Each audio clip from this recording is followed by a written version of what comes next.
Mesdames et messieurs, chers collègues, bonsoir. Merci pour votre présence ici ce soir pour ce conseil municipal de septembre 2017. Avant toute chose, nous allons, comme d'habitude, procéder à l'appel. Bonsoir, messieurs, dames. Messieurs et dames les élus, monsieur le maire, monsieur Christian Papa. Bonsoir à tous. Rose-Marie Gélo-Pézin, Hervé Planchette, Lisa Martial, Mathieu Espartero, Marlène Moderne, Mario Marquier, Karine Alexandre Savin, Hubert Tudor, René Michael Carrel, Marie Brabant, Germaine Pierre-Léon, Thierry Véronis, Nicole Lemire, Céline Puffer, Raphaël Edouard Bézès, Michaela Gobalsami, Alice Belchasse, Michael Gobalsami, Patricia Trieste, Jeanne Bongard, Ludmila Larade, Roger Limer, Nazaire Carissan, Louis-Édouard Virail, Brigitte Dupont,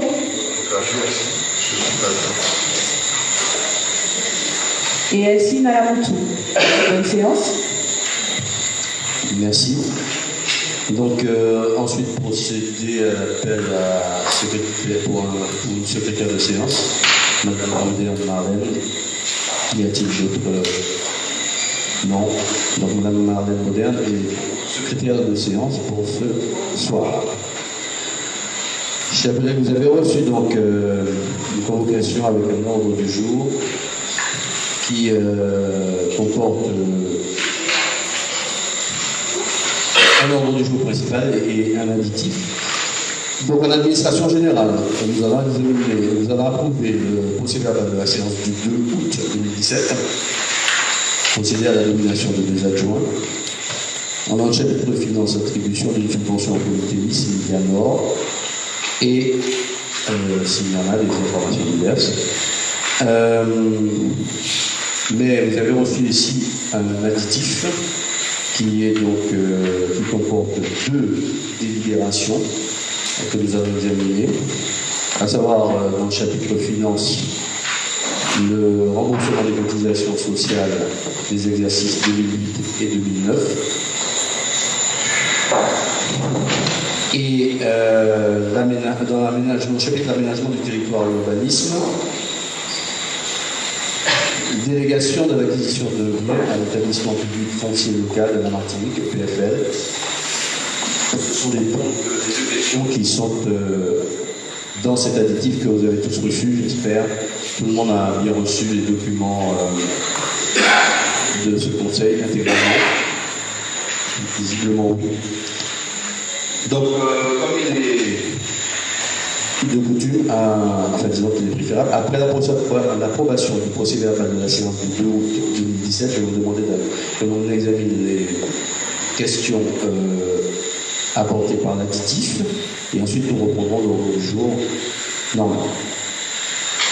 Donc, chers collègues, avez-vous donc tous reçu le procès-verbal de la séance du 2 août 2017 ? Apparemment, tout le monde l'a reçu. Donc, je suis à l'écoute de vos demandes, de vos observations, de demandes de précision, de rectification éventuellement. Monsieur Espartero.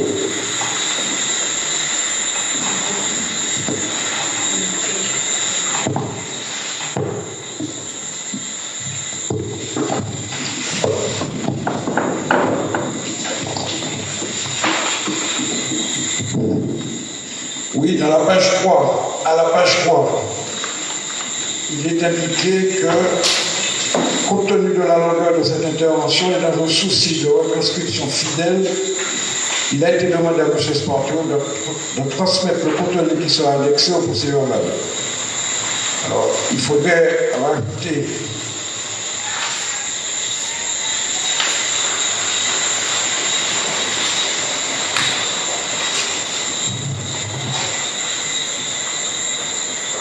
que ce compte rendu a été transmis par mail pour ajouter la date.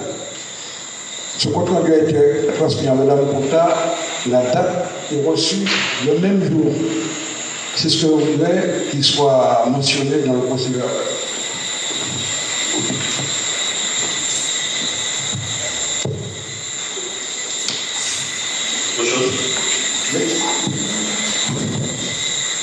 Toujours à la page 3, il est indiqué: Monsieur le maire indique qu'il ne fera pas de commentaires sur les déclarations de M. Espartero. Il faut ajouter au risque de le décevoir. Monsieur Espartero, je vous signale que nous avons affaire à un procès verbal, et non pas à un compte rendu. Donc, nous n'avons pas l'obligation de reproduire in extenso tout ce qui a été dit ce soir-là, et c'est le cas pour beaucoup d'interventions. Donc, laissez-moi dire ce que j'ai à dire et ne me demandez pas de rajouter des propos que j'aurais tenus.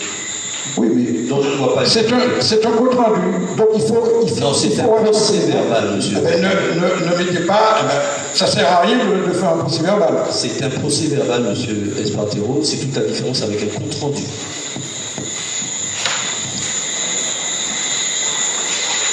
À la page 4, Madame Alexandre Sabin, elle intervient pour dit-elle, rassurer la population et dire qu'elle n'a pas de problème relationnel avec le maire. Le cas échéant, elle en discutera avec lui. C'est un homme ouvert. En cas de problème persistant, démissionner simplement. Si elle est encore là, c'est parce qu'elle n'a pas de problème. Elle signale qu'elle est venue pour travailler. Elle aime ce qu'elle fait et elle aime la population de Saint-Pierre. Nous avons oublié de rajouter que Mme Sabin a dit: je n'aime pas les fainéants. Je déteste les fainéants. Ici, on vient pour travailler. Je précise dans ce qui me concerne. J'ai commencé à travailler à l'âge de 17 ans. J'ai 67 ans. Je n'ai jamais travaillé couché, les jambes en l'air, sur le dos. Voilà ce que j'avais. Merci beaucoup. Je précise encore une fois que beaucoup de choses ont été dites qui ne sont pas dans ce procès verbal, comme il en est la règle, à savoir que si des propos amènent à douter du fond de ce qui a été dit, du fond des interventions, oui, mais dans la forme, il y a des propos qui sont dits autour de cette table et qui n'apportent rien au fond du débat. Donc à partir de là, dans un procès verbal qui va être enregistré et contrôlé à la préfecture, en contrôle de légalité, je ne vois pas l'utilité de rajouter un certain nombre de choses. Si ça ne vous suffit pas, faites appel au tribunal administratif pour rajouter ce que vous voulez, mais c'est moi qui rédige le PV. Merci beaucoup. Vous avez rédigé là correctement. Y a-t-il d'autres observations? Non. Donc je passe aux voix. Qui vote contre? Qui s'abstient? 2 abstentions. PV adopté à la majorité, moins à l'unanimité, moins 2 abstentions. Nous allons passer maintenant aux questions posées par de l'additif. Et en tout premier lieu, au chapitre finance, je passe la parole à Madame Martial. Alors,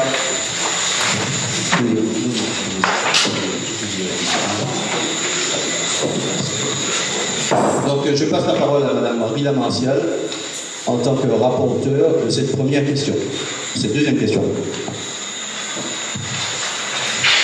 Merci Monsieur le maire, bonsoir collègues. Alors, remboursement des cotisations sociales des exercices 2008 et 2009. Monsieur le maire expose que par décision de justice en date du 31 août 2017, le tribunal des affaires de sécurité sociale de la Martinique a condamné la ville de Saint-Pierre au paiement de la somme de 151 462 € au titre des cotisations dues sur l'exercice 2008 à 2009. Après avoir relaté les faits qui ont conduit à cette décision, Monsieur le maire demande au conseil municipal de l'autoriser à inscrire la somme de 151 462 € au budget de la commune en paiement des cotisations sociales dues par la commune sur les exercices indiqués.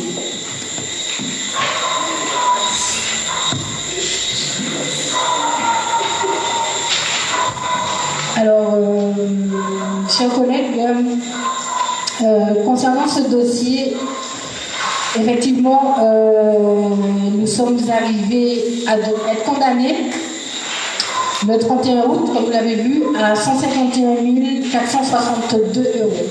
Je vous rappelle un petit peu ce dossier qui date de 2009. Au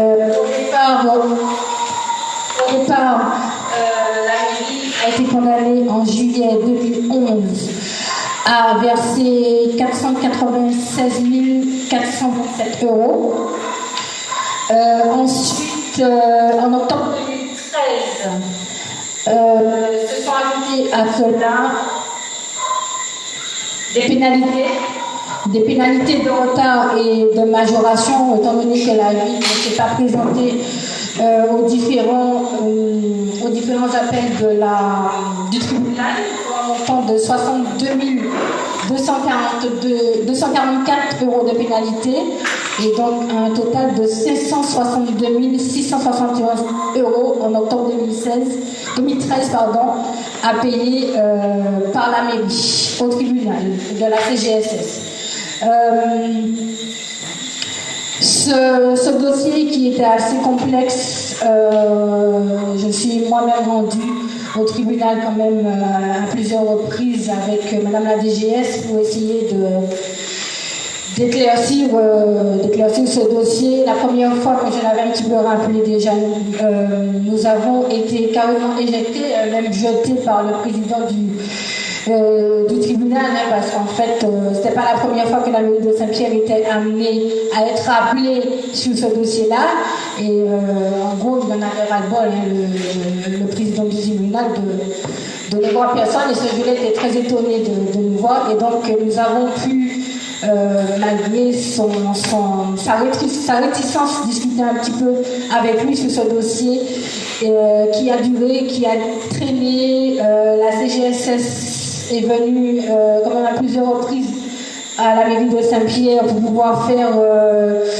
pouvoir chercher les mandats de salaire. Ce sont des choses qui ont été difficilement trouvables puisque le problème d'archivage, hein, donc il fallait retrouver ces mandats et ensuite pouvoir faire la distinction entre les rémunérations principales, les primes, y compris la prime de vie chère, et les cotisations.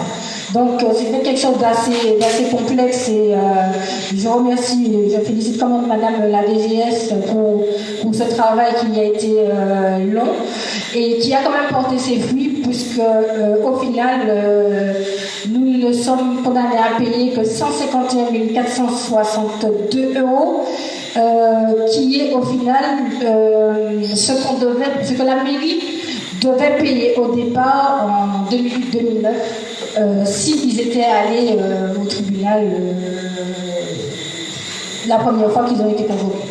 Donc voilà, je pense que j'ai un petit peu éclairci le dossier. Si vous avez des questions, n'hésitez pas. Monsieur le maire, je te passe la parole. Merci Rida, merci pour ton travail également, parce que je confirme que la première fois que j'ai eu connaissance de ce dossier, c'est tout simplement par quelqu'un qui est juré au tribunal des affaires de la sécurité sociale. Je le redirai encore une fois, je l'ai appris de façon tout à fait anodine en mois de fin juin ou début juillet 2015. Nous sommes arrivés, je vous le rappelle, en responsabilité le 7 avril 2015. Et j'ai découvert que la mairie avait été convoquée le 19 juin 2015 par un jury, parce que l'administration à l'époque de la mairie était ce qu'elle était, dans la mesure où le DGS de l'époque a posé un congé de maladie la veille de la convocation au tribunal. est revenu de ce congé de maladie, ne m'a jamais parlé de cette convocation, ce qui fait que ce jour-là, la sanction aurait pu tomber à hauteur de 562 677,50 €, tout simplement. Donc c'est l'un des dossiers parmi d'autres, je le dirai très fort, parce qu'il semble que certaines oreilles ne peuvent pas faire l'entendre, mais c'est pas grave, c'est la gestion que nous avons de contentieux de partout. Ce contentieux, à lui tout seul, faisait risquer, parce que l'administration de l'époque, en particulier pour le maire et son DCS, ne s'était jamais présenté au tribunal et la somme est montée jusqu'à 562 677 €. Cette seule somme inscrite au compte de la mairie, parce que ça n'était pas le cas, faisait basculer la mairie dans un déficit qui frôlait la Chambre régionale des comptes. Cette somme n'a pas été inscrite. C'est pour ça qu'on nous a dit qu'en arrivant, il n'y avait que 140 000 € de déficit. D'accord? Il se trouve que par une bataille vraiment serrée avec le conseil de notre avocat, nous avons réussi en demandant, après plusieurs contrôles qui ont été effectués en mairie, extrêmement difficiles, extrêmement tendus, extrêmement stressants, parce que nous avions cette épée de Damoclès sur la tête, réussi à faire redescendre cette épée de Damoclès à hauteur de seulement 151 000 € qu'il va falloir maintenant aller chercher dans une trésorerie qui est déjà difficile. Voilà le genre d'exercice auquel nous sommes confrontés. Aller payer des dettes qui relèvent de charges sociales de 2008 et de 2009 qui n'ont pas été payées par la municipalité précédente. Donc simplement, j'ai demandé à Madame la DGS, mais pourquoi nous sommes condamnés à 151 000 € puisqu'il s'agirait d'un problème d'informatique et de logiciel qui avait déclaré les 40% des salariés en même temps que le salaire de base, ce que toutes les mairies ont réussi à effacer, puisque c'était pas le logiciel en question de CapNord n'équipait pas uniquement la mairie de Saint-Pierre, plusieurs logiciels, même en Martinique, avaient mis les mairies en situation de difficulté face au conseil, face à la CGSS. Toutes les mairies, sans exception, ont fait le travail et ont obtenu l'effacement de cette fausse dette, sauf la mairie de Saint-Pierre. On nous a laissé le bébé à gérer, et en plus, je vous le dis encore une fois, en ne prévenant pas le maire inexpérimenté qui venait d'arriver. Donc ça veut dire qu'on condamnait la ville de Saint-Pierre à payer 562 000 € et quelques, et c'est grâce à ce combat de mon administration que nous sommes revenus sur la base des charges sociales qui n'avaient pas été payées parce qu'on a profité du contentieux pour ne pas payer les charges qu'on devait payer, qui étaient cachées en dessous de cette fausse condamnation. Voilà la situation. Je dirais plus, parce qu'il faut que je le dise, que ce n'est pas le seul contentieux que nous avons à gérer. Nous avons eu à gérer aussi une affaire avec la famille Federbe à Saint-Jean. On dirait que c'était une espèce d'abonnement. Nous étions condamnables à 566 800 €. Une astreinte qui courait depuis plusieurs années, à raison de 200 € par jour. Là non plus, le travail n'avait pas été fait, c'est notre administration qui l'a fait. Pour arriver à négocier, dans un premier temps, à hauteur de 300 000 €, d'accord, 330 000 €, et notre avocat a bataillé dur pour obtenir une transaction à 54 000 € qu'il nous fallait absolument payer avant la mi-septembre. Si nous n'avions pas payé ces 54 000 €, en grattant encore une fois dans les fonds de caisse, où il n'y a pas grand-chose, nous remontions là-bas à 330 000 €. C'est ça notre travail du quotidien. Alors je voudrais quand même que ça soit pris en compte. C'est-à-dire que je continue mes petites additions avec les 562 000 €, 677 de la sécurité sociale, les 566 000 800 de l'affaire Federbe, nous étions à plus de 1 100 000 qui devaient être inscrits dans les comptes en termes de réserve. Pas tout à fait de réserve, des crédits budgétaires, et qui n'étaient pas inscrits. C'est-à-dire que là, nous étions à plus de 1 100 000 € de déficit qui auraient dû mettre la mairie sous tutelle. On nous a laissé le bébé à gérer, on l'a géré. Donc en finale, au lieu de 1 200 000 €, nous ne paierons que 200 000 €. Mais il faudra les trouver dans une situation que vous savez très difficile. J'ai pas fini. Nous avons un conflit sur le boulevard Saint-Léger-Lalin. ou une société qui a sous-traité ces chantiers à elle-même nous demande 72 497 €. C'est l'entreprise qui a coulé sur le boulevard Saint-Léger-Lanin et qui a fait que nous avons trouvé un boulevard qui était planté depuis plusieurs années. Nous sommes en train de résoudre le problème. Et je n'ai pas fini, parce que le plus beau, c'est que nous avons reçu, il y a quelques jours, encore un contentieux où une dame nous assigne en justice, tout simplement parce que l'administration précédente a tout simplement rétrocédé à titre gracieux à Cap-Nord une parcelle qui ne lui appartenait pas et qui appartenait à une dame qui maintenant demande à la mairie des comptes parce qu'on a donné son terrain à Cap-Nord et je vous informe que la déchetterie de Cap-Nord est sur un terrain privé. Donc la déchetterie de Cap-Nord ne lui appartient pas. Et c'est la mairie de Saint-Pierre qu'on attaque parce qu'en janvier 2012, une délibération a été prise pour rétrocéder à Cap-Nord un terrain vacant 100 mètres, semble-t-il, mais qui avait été attribué par la mairie de Saint-Pierre à cette dame en reconnaissance de propriété contenaire, qui avait elle-même vendu, enfin une dame qui avait vendu à une autre dame, et ce terrain cette transaction a été validée par la mairie de Saint-Pierre.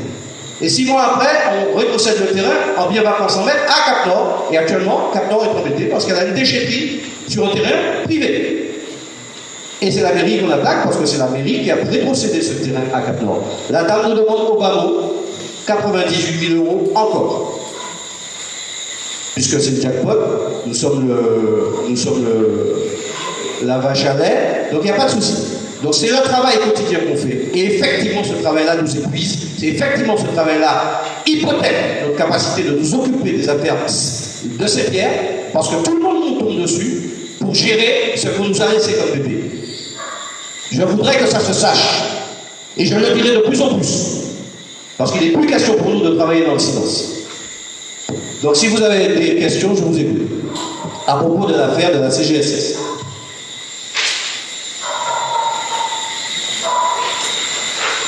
Pas de précision, pas de questions? Bien, je vous repose donc la question de m'autoriser à inscrire la somme de 151 462 € au budget de la commune en paiement des cotisations sociales dues par la commune sur les exercices 2008 et 2009, c'est-à-dire qu'il y a presque 10 ans. Qui vote contre?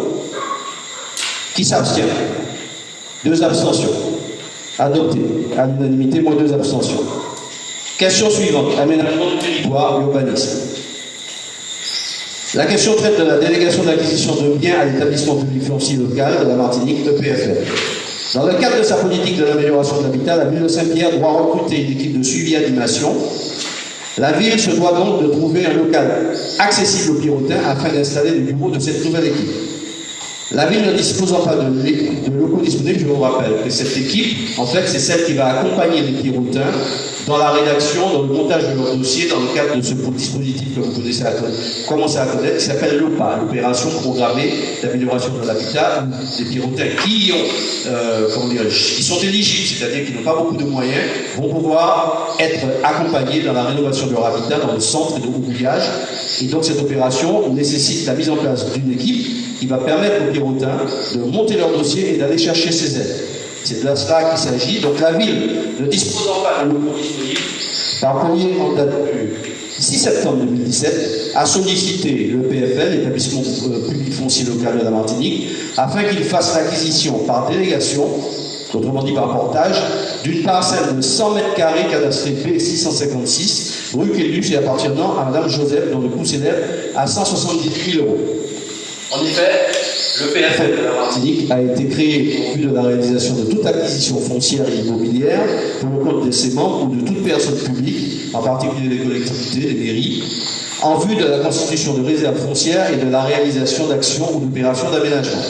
Les actions ou opérations ont pour objet de mettre en œuvre un projet urbain, de mettre en œuvre une politique locale de l'habitat, d'organiser le maintien d'extension ou l'accueil des activités économiques, de favoriser le développement des loisirs et du tourisme, de réaliser des équipements collectifs, de lutter contre l'insalubrité, de permettre le renouvellement urbain, de sauvegarder ou de mettre en valeur le patrimoine bâti ou non bâti et les espaces naturels. Aussi, Le bâtiment avant correspond à ce besoin. Et il faudra rajouter que compte tenu du montant de la transaction, cette transaction ne nécessite pas l'approbation des domaines. Donc le maire, ce soir, demande donc aux membres du conseil municipal de l'autoriser à déléguer l'acquisition de la parcelle cadastrée B656 située à la Roquelus à Saint-Pierre par voie amiable de préemption ou d'expropriation à l'EPFL de Martinique, de lui permettre d'accepter les modalités d'intervention de l'EPFL, lesquelles figurent dans son programme pluriannuel d'intervention, de l'autoriser à signer la convention de portage avec l'EPFL et plus généralement à signer les actes et documents, procéder à toutes les formalités légales ou contractuelles nécessaires à la mise en œuvre de la présente délibération. Vous avez la parole, chers collègues.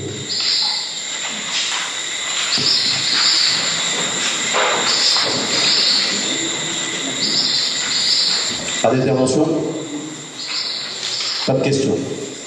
Nous passons au vote. Donc, qui vote contre? Qui s'abstient? Une abstention. Donc, adoption à l'unanimité, moins une abstention. Question suivante, nous revenons à l'ordre du jour principal. Il s'agit de la nomination de 2 adjoints.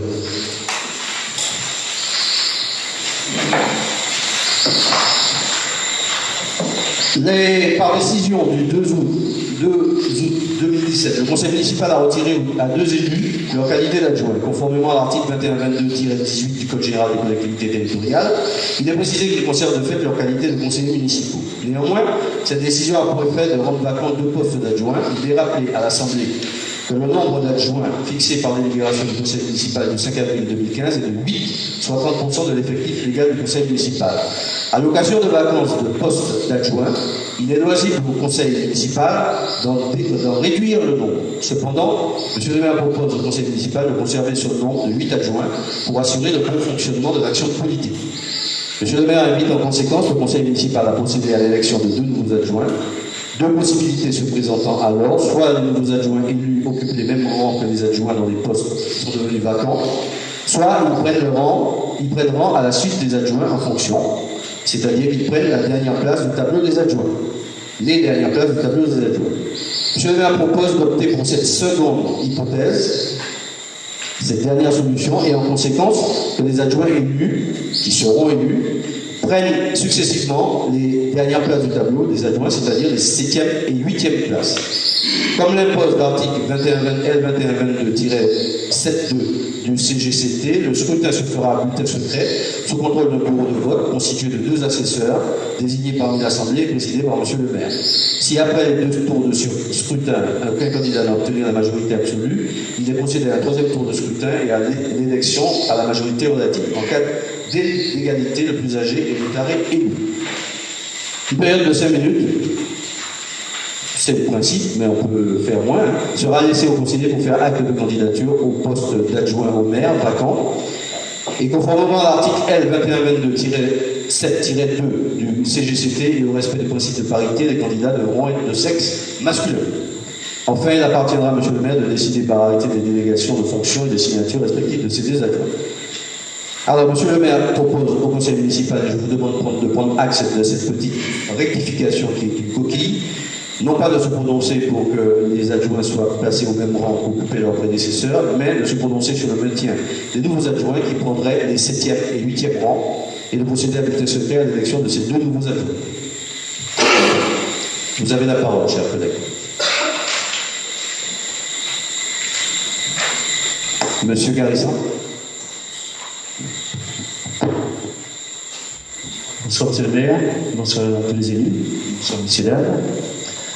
Tout d'abord, j'ai pensé pour les gens victimes d'Irma, qui se trouvent aussi bien à Saint-Martin qu'à Saint-Barthélemy.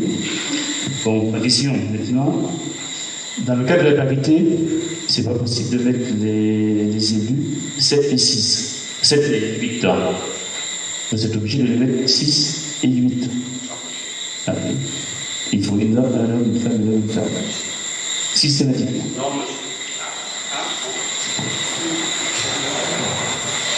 L'obligation de parité existe à la mise en place du conseil municipal et déjà, il n'y a pas d'obligation obligation à ce qu'il y ait une alternance homme-femme dans la mesure où vous l'avez peut-être constaté, vous n'étiez pas encore au conseil municipal, mais le maire était suivi d'un premier adjoint masculin. Nous avons vérifié, M. Carissan. Nous ne venons pas au conseil municipal sans avoir consulté les autorités, leur demander leur avis, consulter en l'occurrence le bureau des élections de la préfecture, qui nous a confirmé, jurisprudence à l'appui, qu'il n'y avait pas obligation. Imaginez tout simplement, M. Carissan, c'est arithmétique, je sais que vous êtes dans l'informatique. Imaginez que nous avons 4 malheureuses adjointes qui vont à la fête patronale de je ne sais où et qui malheureusement décèdent dans une élection. Ça nous fait brutalement 4 femmes de moins. Elles seront automatiquement remplacées par ceux qui seront en mesure de les remplacer. Donc, à partir de là, on ne peut pas, une fois que la mise en place du conseil municipal a été faite dans la première séance, on ne peut plus garantir pendant 5 ans qu'on va toujours avoir la parité et en plus en succession homme-femme. Ça a été vérifié, ça a été jugé. Et sachez que nous avons vérifié. Ceci dit, si vous n'êtes pas convaincu, encore une fois, le tribunal administratif, mais je m'étonne que vous vous intéressez à la classification de nos adjoints, mais pourquoi pas, hein. Donc vous pouvez toujours consulter qui vous voulez. Mais ça a été fait à l'avance.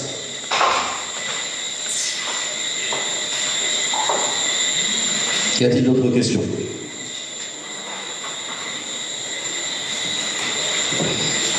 Pas de questions. Donc nous allons procéder au vote. Je demande 2 assesseurs volontaires, Monsieur Hugues Alcindor, Madame Alexandre Karine. Donc vous allez prendre place à côté de l'urne et vous avez, chers collègues, des bulletins. Je passe la parole à Madame.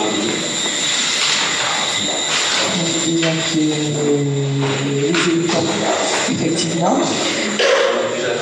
Et une fois que vous connaîtrez le nom des candidats, vous avez donc 2 enveloppes ainsi que des bulletins et ce sera à vous d'inscrire le nom de votre candidat. Donc on va élire d'abord dans un premier temps un adjoint à la 7e place et successivement l'adjoint à la 8e place. Donc le premier appel est de faire appel à la candidature. Pour le premier poste d'adjoint disponible, qui est candidat? Monsieur Raphaël Elba-Bézès, y a-t-il d'autres candidats?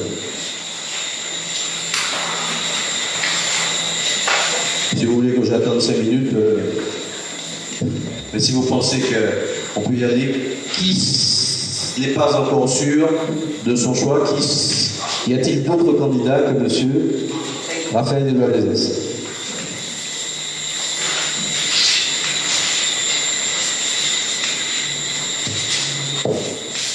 Visiblement, M. Raphaël Elba-Bézès est seul candidat, donc nous allons procéder au scrutin. Je vais vous demander donc d'inscrire son nom si vous le souhaitez, de ne rien inscrire si vous ne le souhaitez pas, en tout cas de voter. Et nous allons donc passer la parole à nos scrutateurs. Tout du moins, les scrutateurs, je leur demande de se tenir à côté de l'urne. Et nous allons appeler chacun d'entre vous à aller s'exprimer par son bulletin.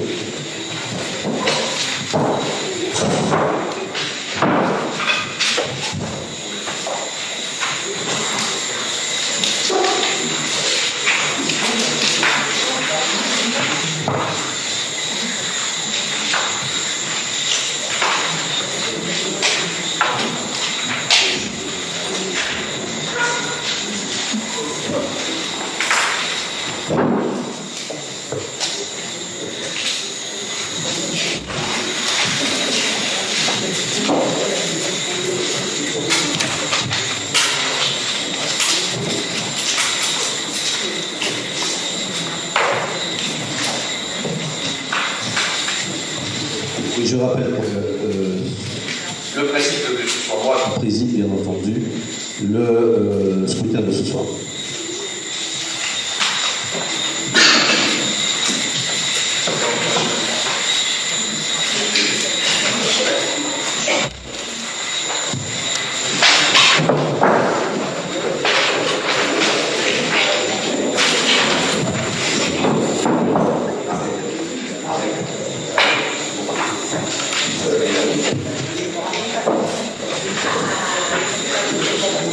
Bien, j'appelle M. Rafa pour le premier vote.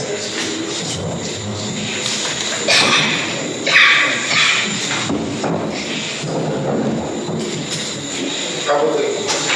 Rose-Marie Géné-Plastin.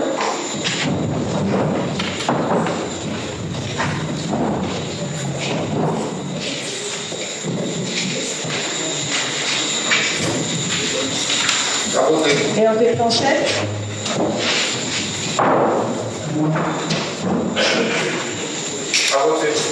Villa Martial.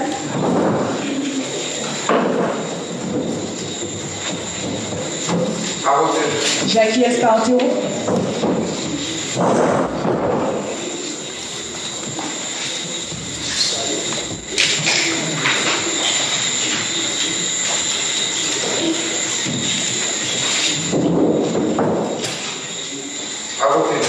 Marlène Moderne.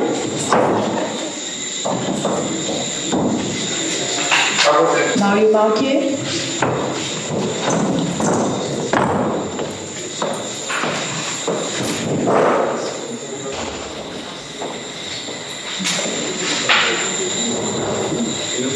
Non, il faut voter une seule fois, monsieur Marquet. Oui, on vote d'abord pour le...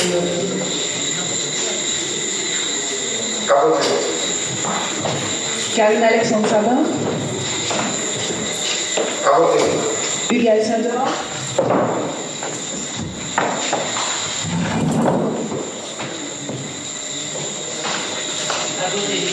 René Misaël Pouscarel.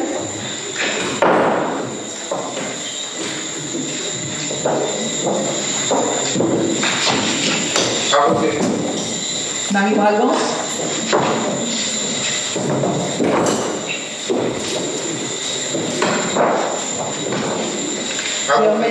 Germaine Pierre-Léon.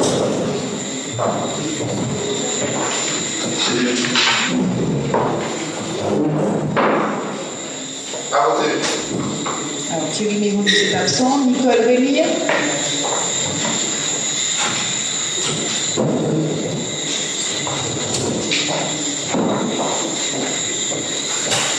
Céline Dufer.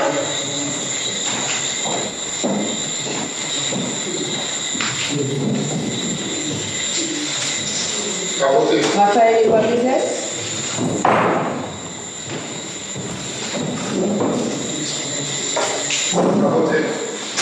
Michaela de Balsamy donne procuration à Michael de Balsamy.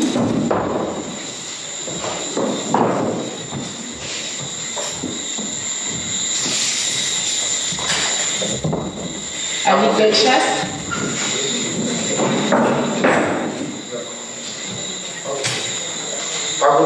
Michael de Balsamy.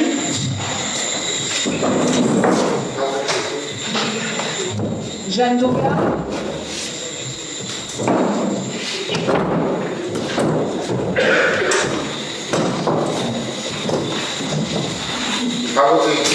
Nazaire Carissan.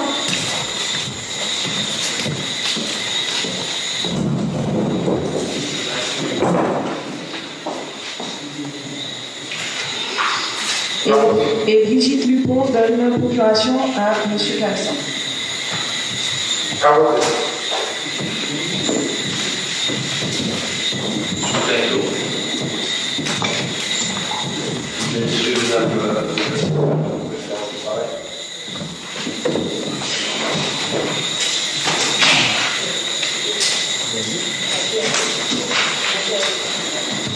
Votants.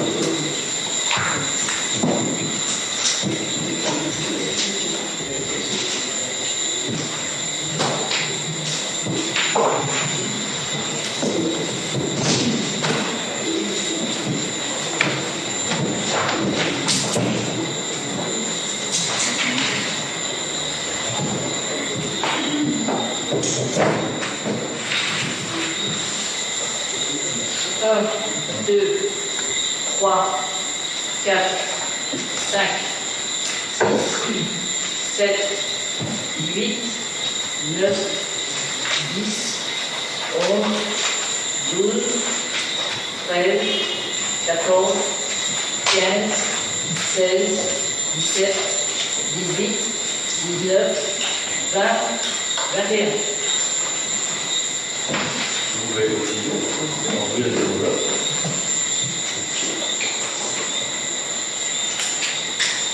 Raphaël Hernandez.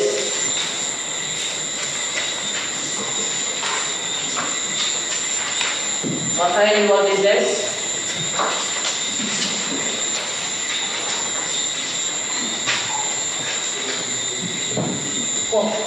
Point A.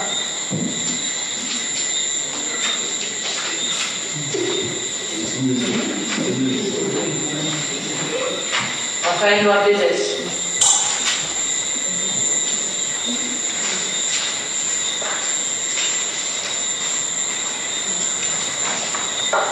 Raphaël Hernandez.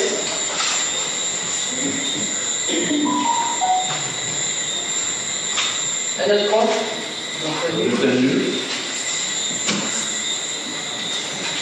Raphaël Hernandez.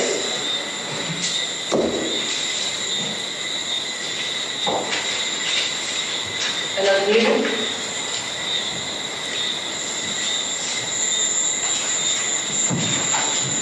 Raphaël Hernandez.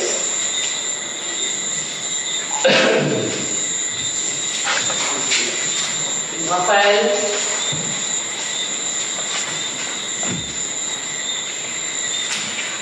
Raphaël Hernandez.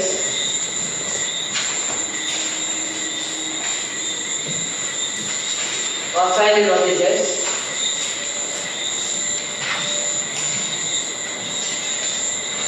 Hernandez.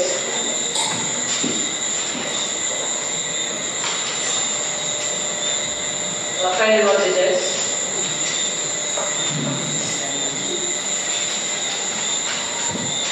Un autre nul. Non.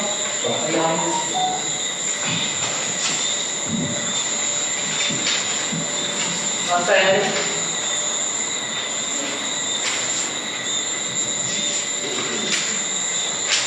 Raphaël Hernandez.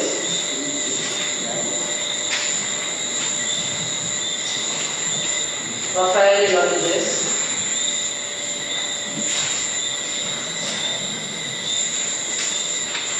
Raphaël Hernandez.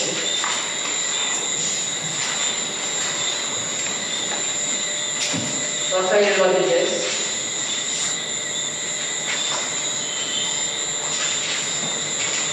Hernandez Raphaël.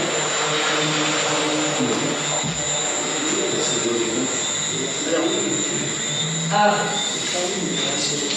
2, 3, 4, 5, 6, 7, 8, 9,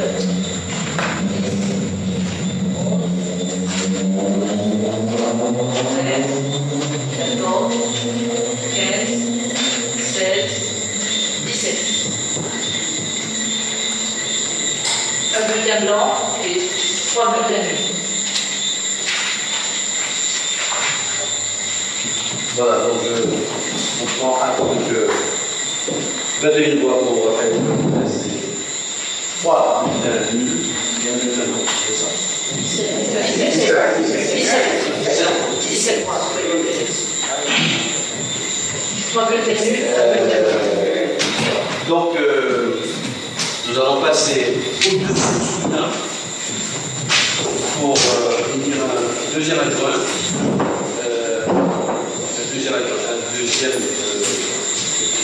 Un adjoint supplémentaire, deuxième adjoint supplémentaire.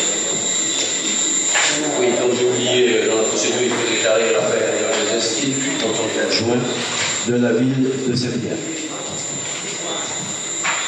Et en 7e position. Donc nous passons à l'appel au deuxième poste d'adjoint, le 8e. Qui est candidat? Monsieur Annick Bellechasse. D'autres candidatures?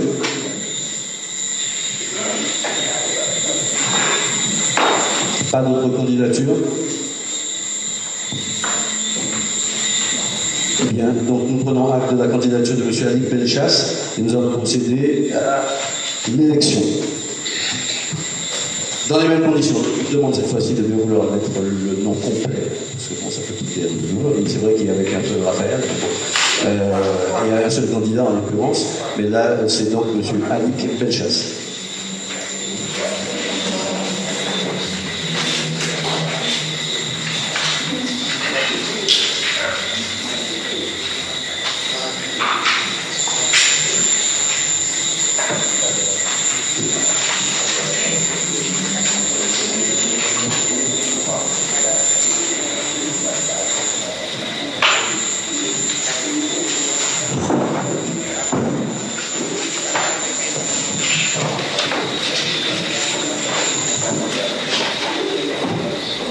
Christian Raffat. Rosemary Génaud-Plesdin.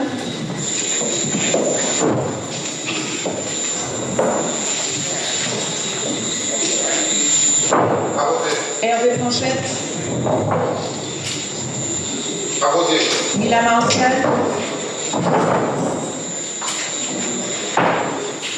Jackie Espartero.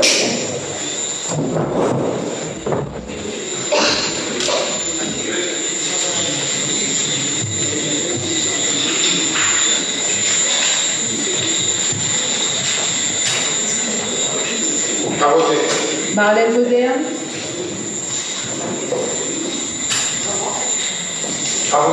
Mario Marquet.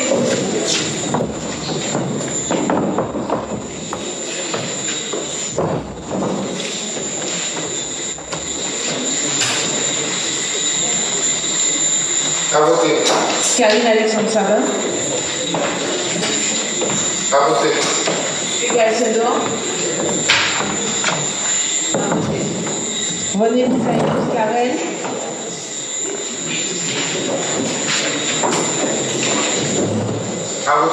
Marie Bragance.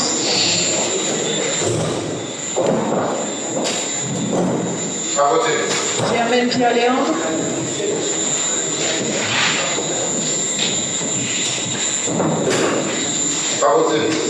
Nicole Rémire.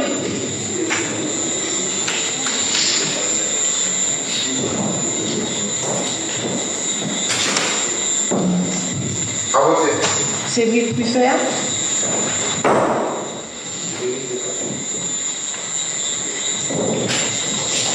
Raphaël Edouard Pédel.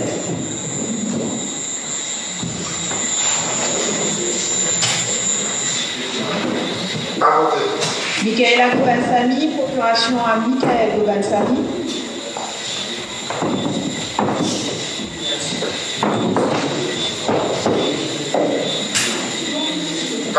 Ali Belchasse.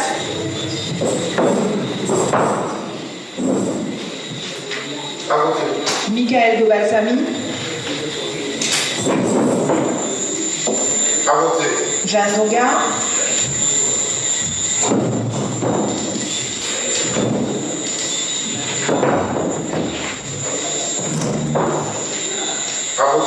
Nazer Karissan.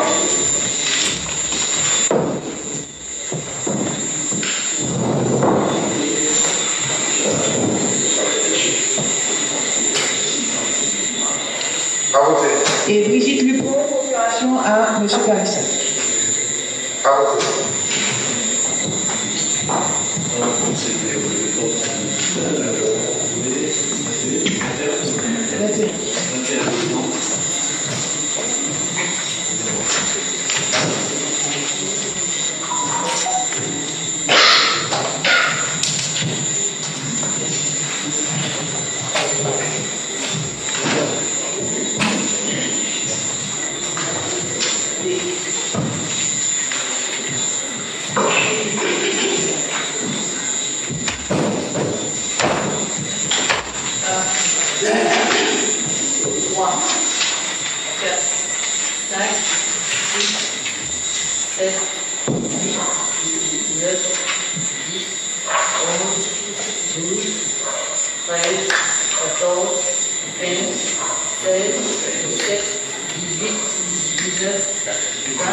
Avec Belchasse.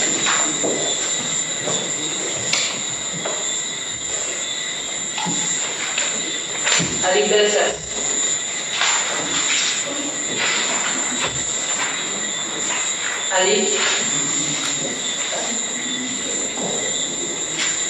Avec Belchasse.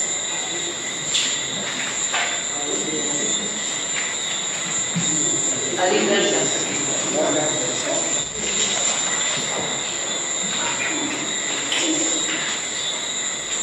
Avec Belchasse.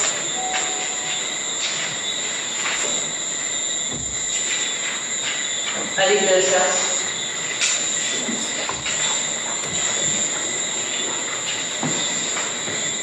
Alec Belsace.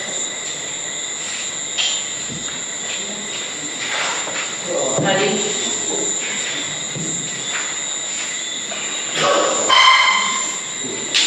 Alec Belsace.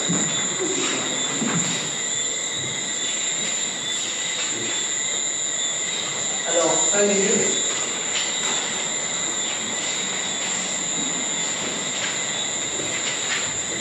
Alec Belsace. Alec Belsace.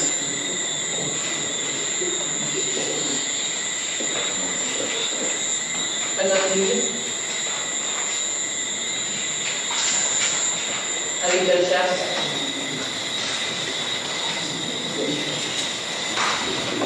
Un autre minute. Alec Belsace.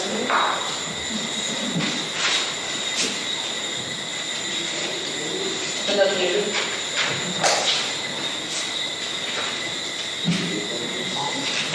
Alec Belsace.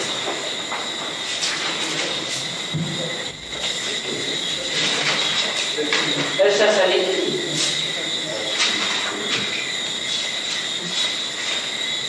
Allez. On va les compter. Dans 1, 2, 3, 4, 5, 6, 7, 8, 9, 10, 11, 12, 13, 14, 15,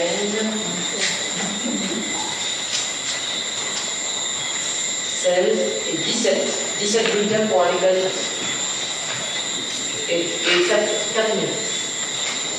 Donc 17 pour Alec Belsace, 4 minutes. Donc nous avons déclaré Alec Belsace élu comme adjoint en 8e position dans le conseil municipal. Merci.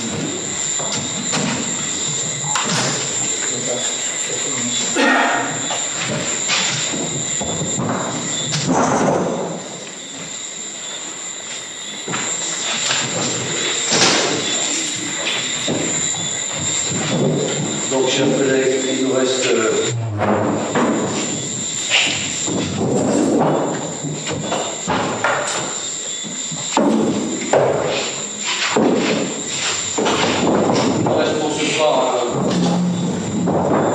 pour ce soir, disais-je, une dernière question à examiner. L'attribution d'une subvention comité Miss India Nord. Je passe la parole en tant que rapporteur à M. Hugues Alcindor.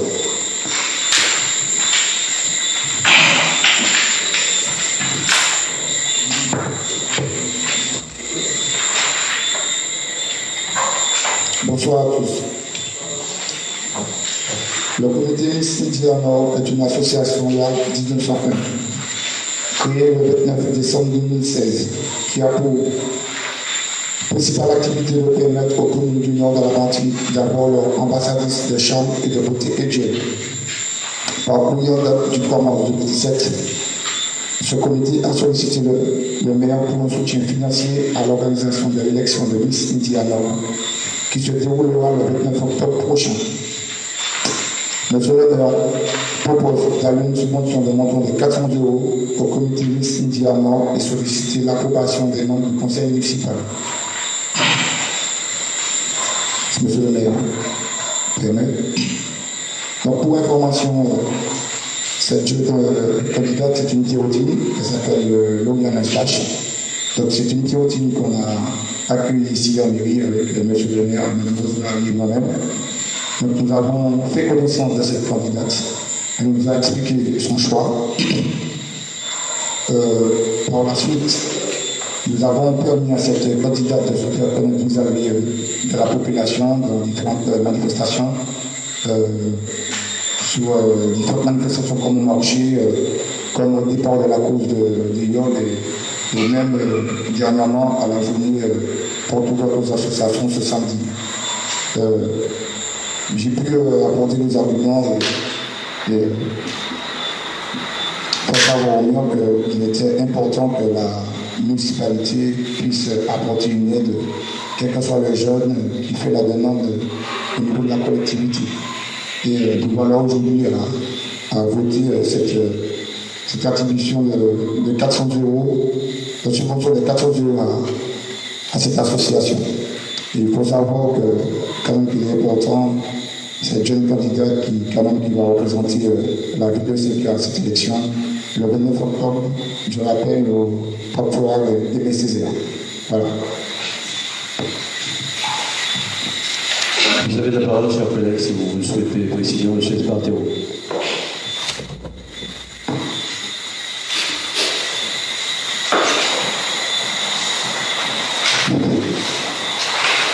Oui, alors l'objectif de cette association, c'est de permettre aux communes du Nord Martinique d'avoir leur Miss India. Seulement, je constate que seuls sont représentés comme commune de la Martinique, comme commune du Nord, Carbet, Morne-Vert, Saint-Pierre, Morne-Rouge, Ajoupa-Bouillon, Basse-Pointe, Macouba, Grand-Rivière, Lorrain, Marigot, Sainte-Marie-Trinité. Alors, je me demande pourquoi le Carbet, le Morne-Vert, Bellefontaine, Castellon, Chercheur, Pécheur, Fontaine-Saint-Denis sont absents. Je dis pas. Bon.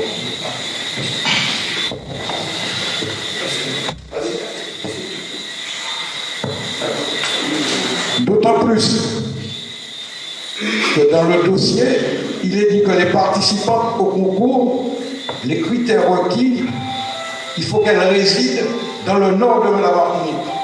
Or, comment se fait-il que ces communes que je viens de citer ne font pas partie des choix de cette association? Et puis, cette demande de subvention a été demandée au mois de mars 2017. Pourquoi avoir attendu 6 mois pour mettre la question en délibération? Et puis, il est indiqué dans le dossier que M. le maire souhaite ajouter un point concernant l'attribution de la subvention. J'aimerais savoir quel est ce point. Voilà.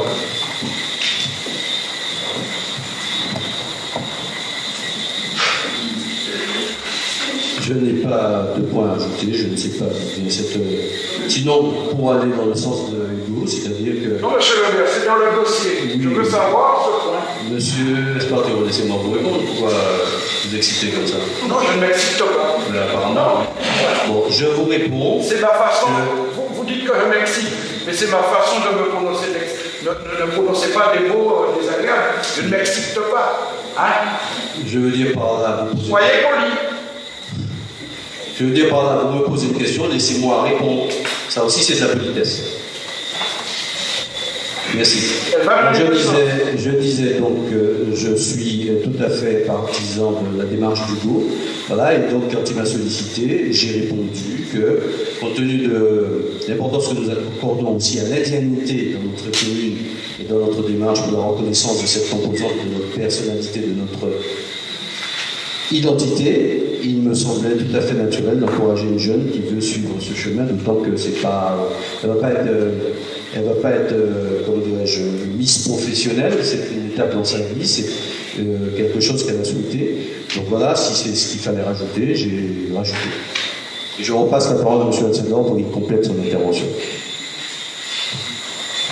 Donc il faut savoir dans une élection, plus que sur l'élection dont l'association en question sollicite l'économie du Nord-Caraïbe, si les communes que M. Espartero a citées n'ont pas eu de candidat, c'est parce qu'ils n'ont pas eu de candidat, tout simplement. Et effectivement, le temps de prendre connaissance, enfin de faire connaissance à cette jeune Théotine, d'échanger, de la faire participer aux différentes activités, c'est vrai, ça peut expliquer qu'aujourd'hui qu'on vote cette subvention. Y a-t-il d'autres interventions? Monsieur Espartero. Je ne suis pas satisfait de la réponse. Je ne suis pas satisfait de la réponse. À savoir, il y a d'autres communes qui ne se sont pas présentées. C'est pas ce qu'il y a dans le dossier. C'est pas du tout ce qu'il y a dans le dossier. J'ai attendu vous la réponse du maire pour me dire Il est indiqué dans le dossier que M. Le maire souhaite ajouter un point concernant l'attribution de la subvention. Moi, je me pose la question, quel est ce point? Parce que c'est dans le dossier. Monsieur Espartero, vous posez votre question, vous avez eu ma réponse. Y a-t-il d'autres demandes d'intervention? Oui, votre réponse, on la connaît. Y a-t-il d'autres demandes d'intervention? Pas de demande d'intervention, donc nous passons aux voix. Qui vote contre? Une voix contre, qui s'abstient? Une abstention. Donc, à la majorité, moins une abstention et un vote contre. Merci, chers collègues. Nous en avons terminé pour ce soir. Je vous souhaite une bonne fin de soirée et bon retour chez vous.